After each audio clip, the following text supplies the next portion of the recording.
Net ne autobusiukas, o visas mokyklinis autobusas Eišiškių Stanislovo Rapolionio gimnazijai.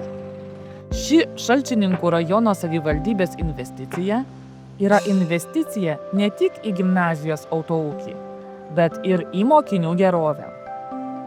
Šiuo metu gimnazijoje mokosi mokiniai su negalia, kuriems būtinas specialiai pritaikytas transportas. Todėl naujo autobuso įsigijimas žymiai pagerins jų kelionės į mokyklą sąlygas. Transporto priemonėje yra 29 sėdimos vietos.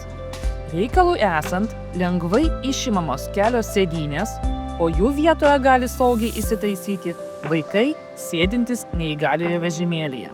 Isuzu markės autobusą pristatę gamintojai dalijosi įžvalgomis, kad jis atitinka visus šiuolaikinius reikalavimus ir gimnazijos poreikius.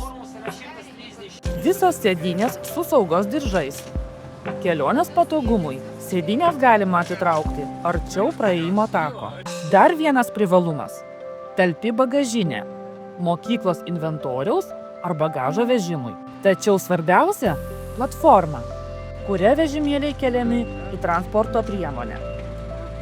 Pirmoji ją išbandė pati gimnazijos direktorė Danutė Zuzo, norėdama įsitikinti, kaip mokiniai, judantis vežimėliuose, pateks į autobusą. Šis Šalčininkų rajono savivaldybės pirkinys – tai svarbus žingsnis, stiprinant įtrauktį ir tęsiant ilgametes tradicijas, rūpintis mokyklos bendruomenės gerovę, kartu žvelgiant į ateitį ir kuriant aplinką, kurioje kiekvienas jaučiasi svarbus.